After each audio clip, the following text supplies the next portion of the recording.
Pedalotu. O tō maf koe mau tamaita ngata e a Fiona. Mau haka he langu o tau pe a pata I la tu. I he pong wha koloa koe ni ko ke tu uni ai ke au I he whei tu uni. Pea mohono kere tapuni. O hange ko wholawhola ki a mō se. Ke toho no topu wae koe poru tapu e. Io. Koe kere ni na ke tu uni. Pea ke whotu. Ke whotua I ho tamai o eiki. Koe uhi koe a whaka historia ko eni. Whawhetai ho lau maari e koe uhi koe ilo pau. Oku ke kau e ngā he mea ku mau whekau aki ki ai. He kai tuko e mau whawhetai. Koe mau ilo o mau whatongia totonu ke whai. Pong koe ni u whahoko ai ana whamanatu e tau e te awangu furu maua. Ai whotu e ho a whio. Ho tangata na ui ko tau wha ahau tupo uruaki. Ke ni hanga o whalute pia whakatataha e o tutonga. O mau tafoki pia me he tui tamapua mo o tua aki ai tangata. Ke mau ilo ai o tua mo ui pia mau tau hiki ai. Pia o hake o fufu a tonga. Aki I whanua na e masiva lelei. Pena kai ki ai ha mau o tua. O tuku atu ia ki he tō kupu mafi aho a whio. Ke whai mai aha no malui mo no tauhi. Ia nge koe ne tō wholofola he ahko ia. Whakaamua nge koe mea ia te nau fia ai. Ai tonga, ai hou eiki pia moe kakai. E whai tūtūni nā ne whai. Koe aho eni ke mau pata e tonga. Koe hi ke mau nā mau toi whakamaa. Ai matawai, ka koe matawai mo ui. He koe whaitu na e fufu e tupo uruaki ki mau tolu ki ai. Koe tofa hala maari e ia, ai lau maari e maa oni. Koe hala ia pia me I mamani ki langina. Koe hala ia okupau, koe hala ia ho mau halanga tāpuaki, ho mau halanga kelesi, moi mono ia ki he whanua. Tamai o mau lotu pia hou whikina I he pong koeni. Ai teu kātoanga ku whai. Ke whakamanatua e tau te au walmo fulu maua. Ai matua I mea, moi maa I moana e whai he urak wha. Tamai koe tāpukina ngisi ai sake. Maa si toi umu, pia moi whanau, moi whakamokopuna. He whei lau ko nau whai, he tau iau tamai o eiki. Pia mo malui. Koe uhi koe koho lot maa oni. O I kai ngata koe te hina. Ka koe talitali he lotu a ho a whio. Tuwangi mua ha keles mua tāpuaki. Ke tau vai ai, ai anu ai, ai tonga I he melie o e kere koe. Ke whai tāpuekina ho tamai o eiki. Si kau whanongo he pong koe. Waha mea ke mau talanoa ki ai, ke tataki e ho a whio. Ko tamai o eiki ke I wholofola pe ai aho a whio. Ke I tataki pe e ho a whio. Ke I malu I pe e ho a whio. Koe uhi, koe whatongia, ke ngingila ai a Fiona. Kai tuku ke holafa pe a ho tamai o eiki koe tuku ngava e aho a whio. Nge koe tānoa e whamui. Ka pao te mau hiki a klaisi ki o lunga pe me he whanua. Te ke toho aki a mamani ko tau pe ki a te koe. Pong koe ni. Tāpukina nge e mau ngau e uwhai e whakatoka ono hala. E nā ke ako mai. Ka mau ka lotu pe mau pe he. Ka mau tamai o ki e wani. Ki tāpua ho hua wha. Ke hoko mai ho pure. Ke whai ho whinangalo I mamani. O hange koe e lani.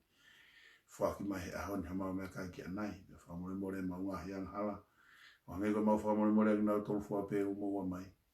O na ke tuku ki mau tolu ki he ahi. Whahau whiki mau tolu pe me he whiri. E ko o ai pure, moe malohi. Moe kloria o tangata. pia tangata. Amen. Kore peke u whakamalumalu he tala whakatapu kakato e whonua pia moe lotu kai ata pe mua pia moe sevani te ai otua pia moe tangata. Ke whakahoko peha tau ki polo kalama e pongpongini o whakatatau pia moe alunga e aho o mono ngā whawhatongia. Koe ahoni e oku ngego lauga e toi koe a same. This is the day that the Lord had made. I will be glad.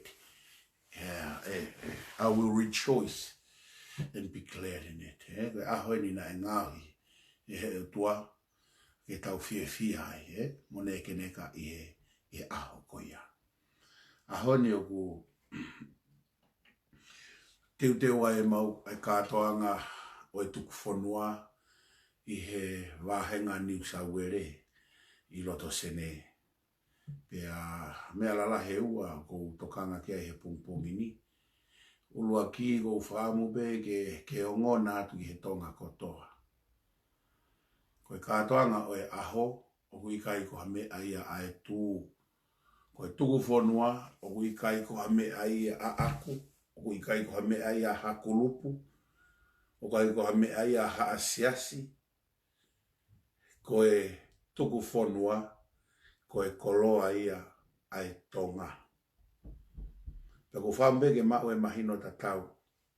Koe hina whakakaukau hakakai pia usio hifo i ngahi sosiale whamitia.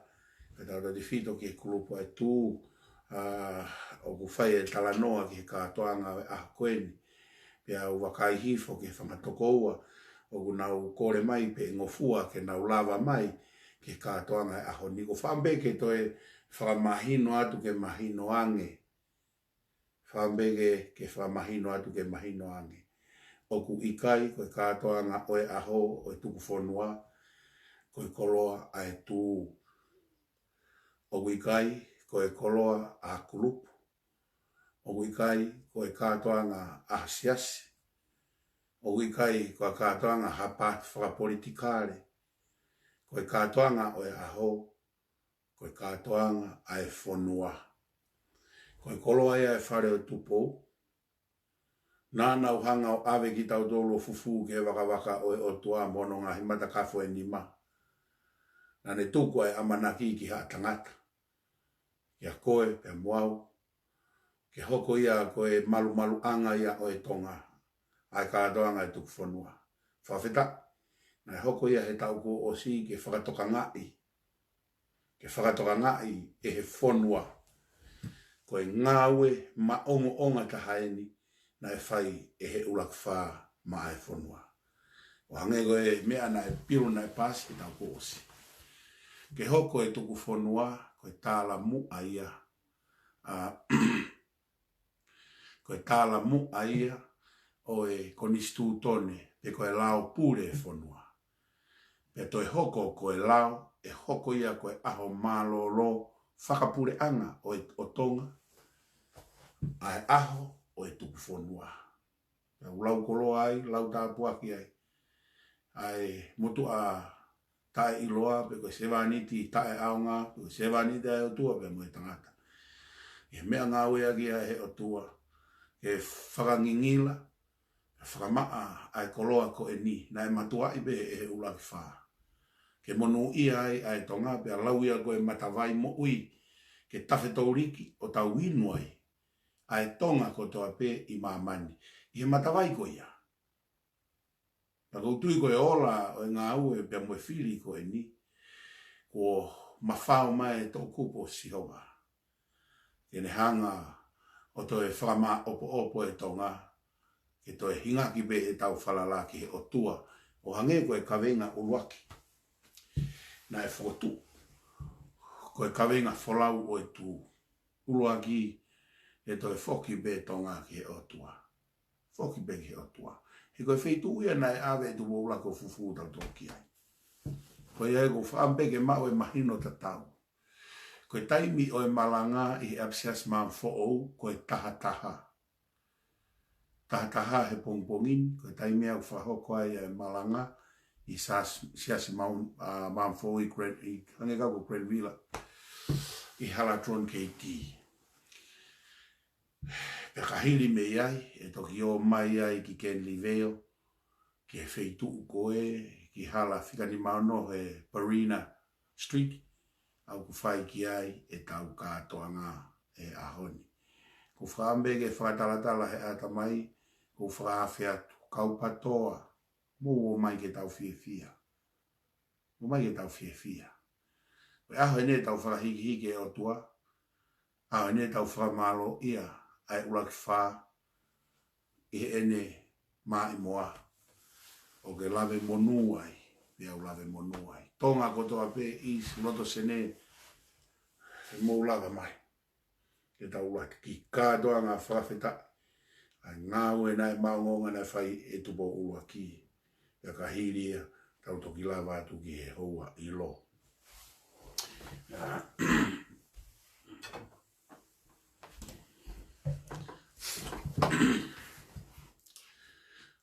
Ko mea no ua ku whai ke toka ngā he pungpungi.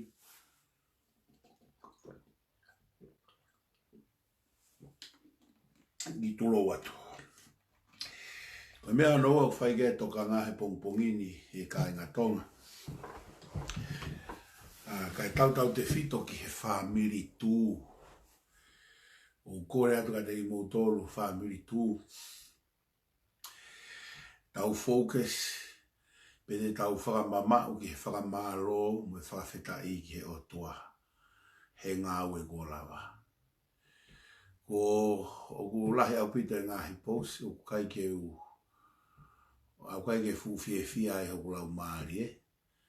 I he whamiri tū. I hono ke i tā palasia, ai whangatoko ua, i he patoa. Nā taurere mai, nā e tā palasia au pia kape ia e kau patoa.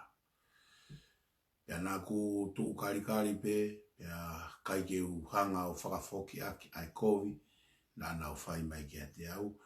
Ka nā ku ngāwe agi pe ai whakamāma, tala noa agi ngā hikoloa me wholofola, ke whakawhai ke hei ai whaunga ku nau ngāwe aki, moe whaunga ku tau ngāwe aki, mo tau tui ki ai.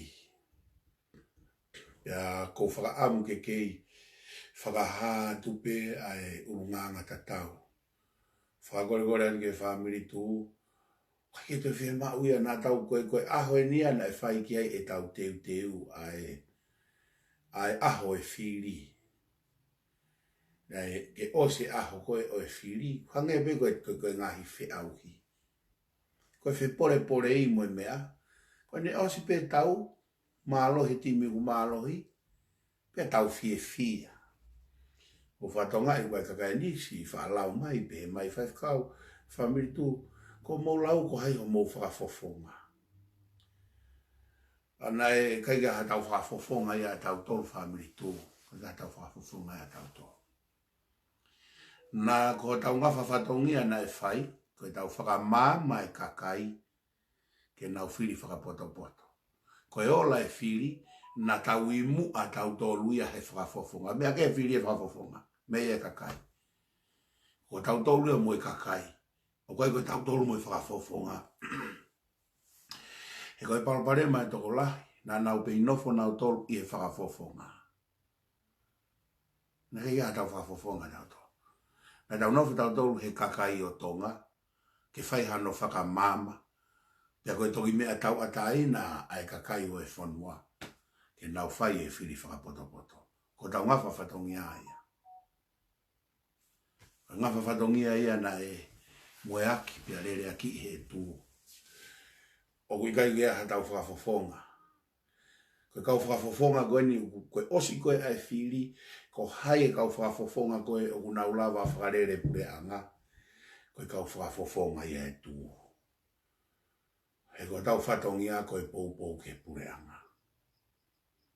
Ka wai ke winga i tau pou e tato ke pure anga, pe ka whaihala e pure anga, pe tau whakalongolongo e peo pou ke whaihala. Ko whapapau at ka mouto. Ka pau na e mau he patoa e whiri koe ni. Teu kei laivi pe, he aho kotoa pe, he kai keu, I'm not a bad loser. Ko mea pe teu whai kau tala monu ka te nau tolu, O hange pe koe mea nai hoko ki mua. He pure anga e ua nei tataki mai a krisi. O si pe ai whiri e waf ta wha na ku whai ai e ku pōpua tala mono. O si whiri e waf ta whitu whai ai pōpua tala mono. Ko pōpua tala mono e ke timi ulawa koe ni. Kai hi tau pōpua tala mono o ki ai ho tau whatongia. Ko check and balance. Tau hanga o whai tokonia mo poupou e pure anga koe ni ke nau ngāwe e gift. Pe koe tare ni ti ku whakakolo ake o tua e kau kantiteiti mo e pare mia. Tau hanga poupou ia ke he tuunga lelei tāte nau ala ngāwe a kiki ai.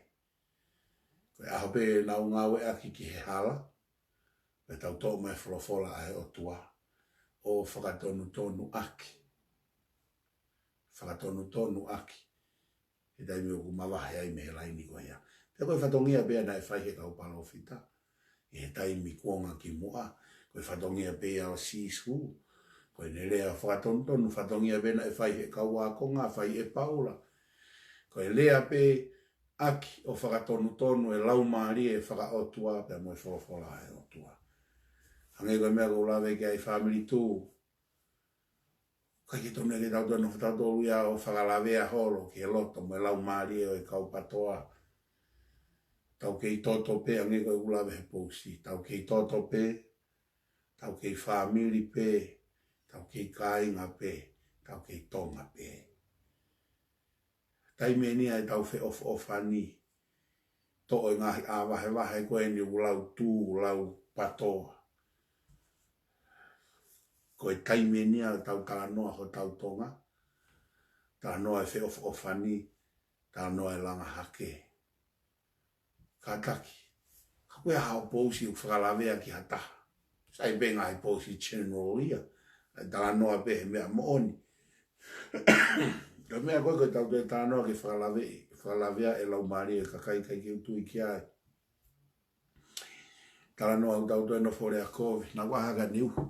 Sen mai tau taka te au e. Ai laivi a malama. Tulua. Malama ko wha maloa ka te koe. Laivi whakafo whanake whai. Ko tau au e ngai tūnga pehe. Mate mea ko tau pehe taki. Loe tuaki e malama e ngo taki patoa. Monia.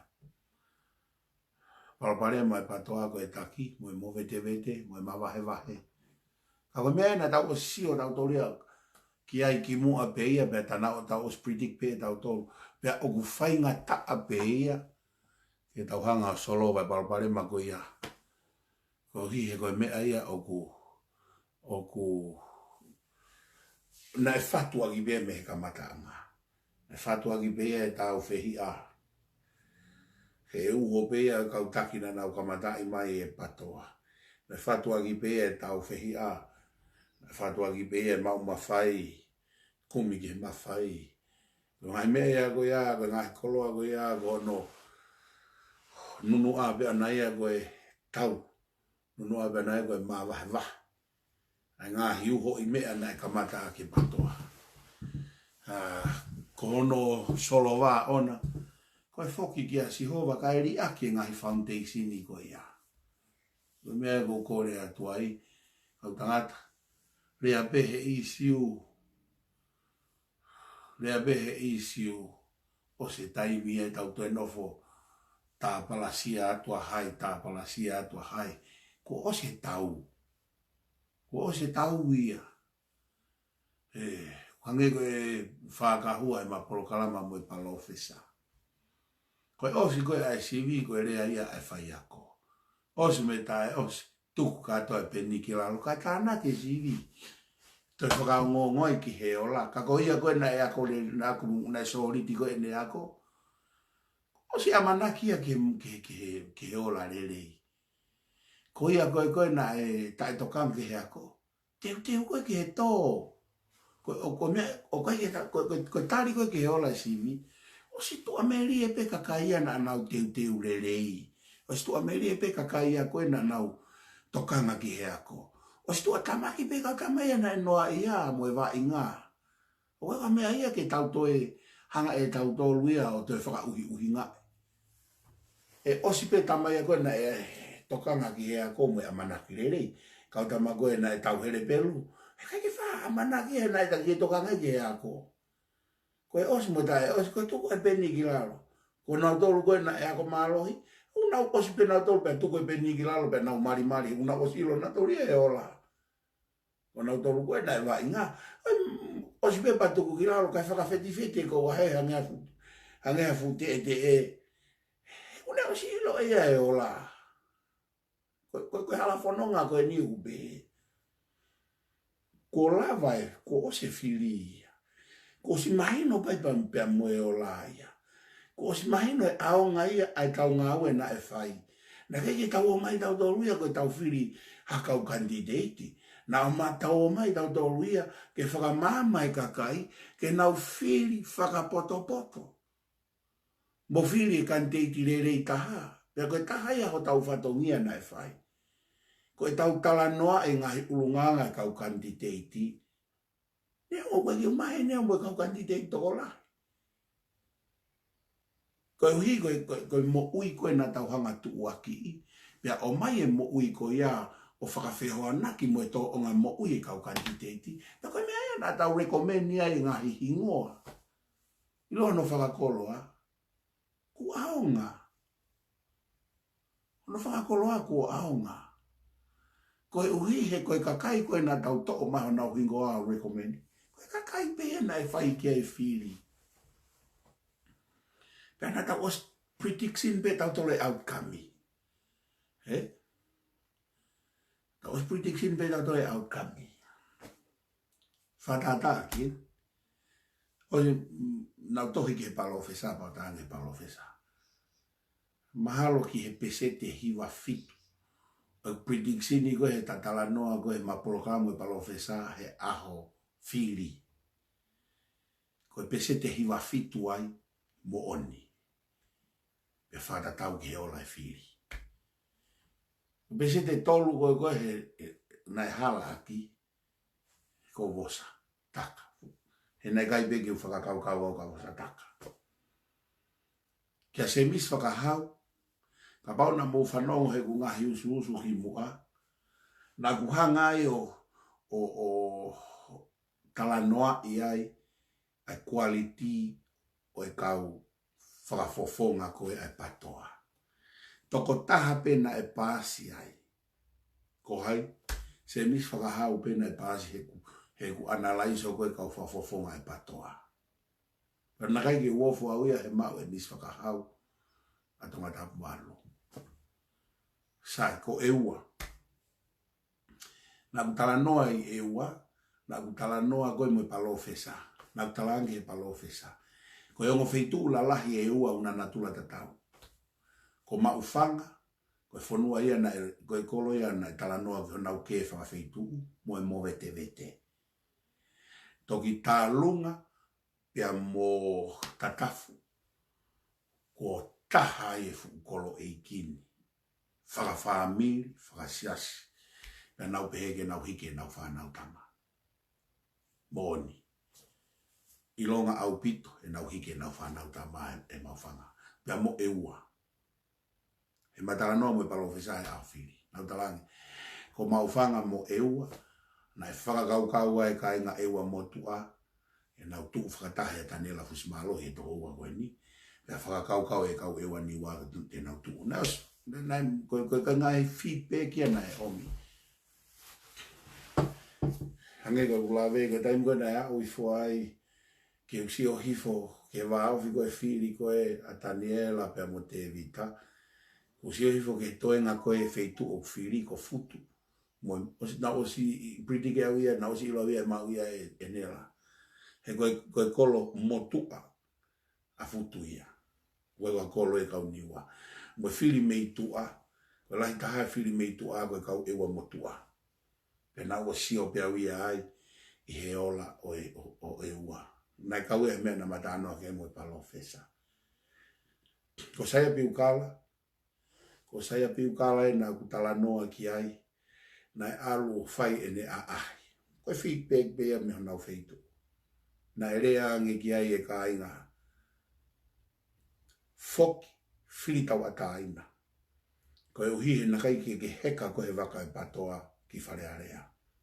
Na e hua a saia piukala, na e hu tau ataina mai pe a saia piukala pe me wawa. Na kai ke hu mai e patoa. Tau whai fili e wafta fitu pe nau puke ato ai pia saia piukala. Kaka fili ko e wafta wha. Pe koe lea ka inga me motu na whai ai. Na kai ke heka ko he waka e patoa. Foki ko tau ataina. Na kon whakamoni e. Ka pana mo whatoa ngai arola piveni mo siao si he ngahi campaign whakamui mui. Na kai ke te alwa sai ai ai. Na whakadada e sai ai ia. Me heto e mea. E me he tuu koe whaka patoa. Na foki bea sai ai a bo ge ho eki. Ko tano mo ne na mai koe me whika waki mo mea koe ni. Ko pena tala noa mea koe ia ke palo whesa ma proklama whiri. Ange ko tano ke palo whesa. Pese te hiwa fito e prediksi ne ma tala noa pa de mo foki ma proklama koe ia. Koe au ka mea whiri. Ange ko mea koe na whata noa mai koe he tau hala whanonga. Ka pau koe ka wako ngā ea sisu.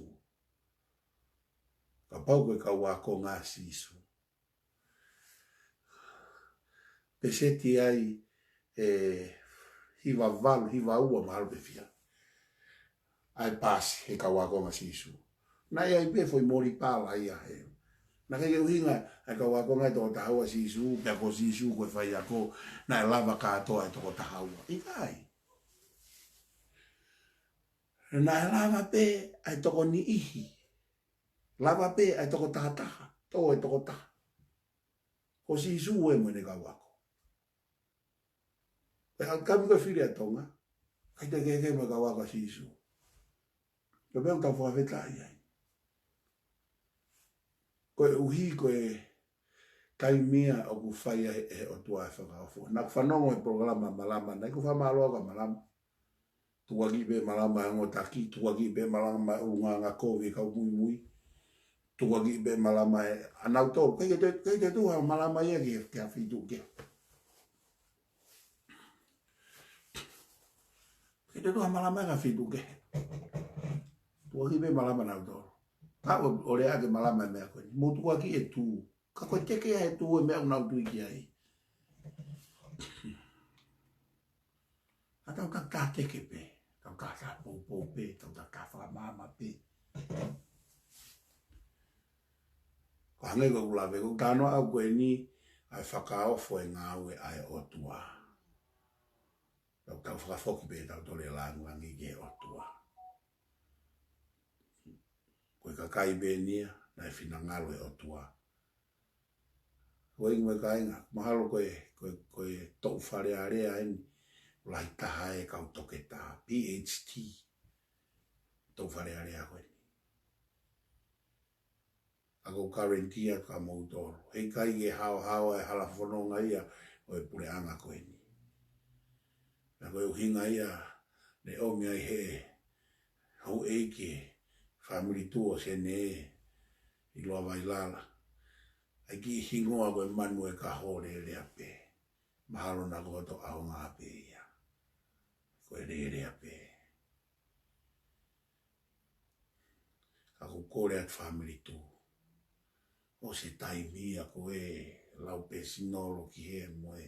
Ko auen ko rea. Tu ko whamaloa tau ia mo whalangi o whamaloa tau ia mo pou. Mo ilo e osi koe whiri koe lahe ngahi. Pousi koe ase au hingoa. Ko rea tau pe takere ula umari. Mau ia. Kaki wanga uia spotlight pe he. Ke hanga kakai o peti ia. Kaki wanga uia. Ilo e kaki ula control mea koe ia. Uhinga unatula bea ue whakaagi mui. Da bea ue ko manako bea whakaagi mui. Koe katangata ue ko manako e. He hao. Tupeke teke pe langi o eiki. Tau eiko si sukalaisi. He koia. whakakaukau au, ko ia kune whakamama au, ko ia kune omi e loto lahi, ke ungawe aki, o ne mai e mea o whaake e tui. Tau fia tau tolu. Tuko e mamahi e ke whai he wha e taha, tau fia tau tolu. Ko hiko tō kaki mo ngawe u tau whai, o kuola, he kaka i whiri. O kai koe kau kandidati, he kai kia kau kandidati. O kuola ia he kaka ina nau whai e whiri. Ia kono whakamoni o na ia e kaua e o tua. Haka pau na kai ke mawa e ua e patoa, na ito e ki toko lahia ke nau kau whakafofonga na e lava. Kai he tuunga ko ia, e toko lahi pe, mahana ahe ko toko nima, pe toko ono, kai ke whakakato ai toko lahi. Ke na wau ke tuunga te nau lava o campaign ke pu ke nau mao hapure anga, i kai. E to ki hiki a kupe mahala toko ua. He kai ke na wau na to lava ai pure anga. Te ko whamalo atua he pongpongini. Whamalo hen ke hongo mātu a koe ni kunasi i tau hiau e tau ke te koe ni. Ai sa ke mun pola ka pe ka toiung. Ai si tau hiu whai mai motu a se vani tai o tua pe mo tangata. Ko whamalo ai ke ofa una whai mo tau i. Una whai. Pe hek whamalo at ka moutolo. Whamalo at he pou. Si kau frontline ni. Motu o tafa aki pe o ngoi pe ku kau a ku iwi mo ku loto ke ngā weu tau whai. Mo ilo kwa ko moutolo. Mo e ua ku maua ngā iwi. O hoko mo pou koe whakaloto lahi ia. Ia o tuu mai mo e kau tangata mau tuu. O hoko koe laine mua ia ke pā i e whaingata a. Pea ku mau kouwha malo lahi ku to'o kata pea o salute atu ka moutolo. Kau frontline. Ai ma e toenga. O tau whangata koua. E ngāwe koe rau tau whai. Pea koe mea ia o tau whai ke hoko atu pe. Pea kou tui. Ko tau tolu, kau frontline, ko tau tolu te tau puke, ai loto e kakai, ko tau tolu te tau whenga ke whakatafoki, koe tahe uinga koe ko kore atu ai tū, e family tū. Tau hanga, tau ofa e patoa ke nau sio mai, i misi, koe fōtunga to tonu e o e tū, koe tū, koe o tua ia. Ke hātu e anga whakaotua e tau tolu ke ha, e whakamama nau tolu koe, e lava pe o tau urunganga o whakata foki mai futoko lahi ke tau aro tū whakataha. O tū whakataha pe o tau tonga, tū whakataha o tau family, tū whakataha e karistiane, tū whakataha e tau tui o tua. Ko whenga ke tuko e kuhulu ho kurunganga whakamatariri. E ko tui koe kawe o kurunganga whakatupika. Ka tuku whenga ke tuku. Tau hanga tu uaki, ai mea na tau tu uaki o maka tu ungai ai kuna e whiri, tau tu uaki mea ko ia. Hāto tau wanga whakafonua, hāto tau, ai ngahi mea na ngahi principale na tau hanga tu uaki, e taimi e. E hāto ka nau tolu, hange koe kātoa ngai sene, patoa moha au he koe mea nia e pure anga, mea pea mau tolu koe osi. Lako o whalahi atua mou tolu whaitapukina e o tua. Mawe peho mau taimi. Teu ka mau karu ke whaitu. Tuku ke whaitu koe ku. Whai ai. Kai katoa ngā. Ko whalahi atua mou tolu whaitapukina mou tolu e o tua ka tau wha osi. Pea koe keresi o tau eiko sisu klaisi o wha atua koe tamai. Whio he lau maare maa o neoni ke nofu e ring mau tolu o nā hiki. Kai whai peo ta ngata. Amen. Whamalo atu. Tanto whetau laki anai koe taha a Australia ni, a Sene ni. Koe hongo fulu ia Brisbane. Ko Brisbane be taha koe ke ririwe ne taimi e daylight saving i Australia. Koe taha, koe taha ia a Tonga, pea mo New Zealand.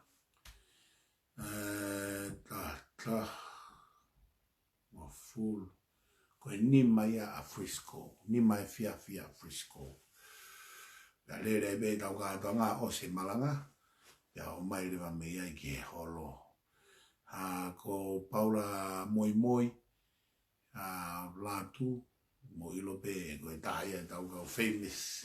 live besen e kakaitonga o paula moi ko ia e fai tau live o ofa ka motoro fai ta bagina motoro e o tua e vele vai balanga ka taua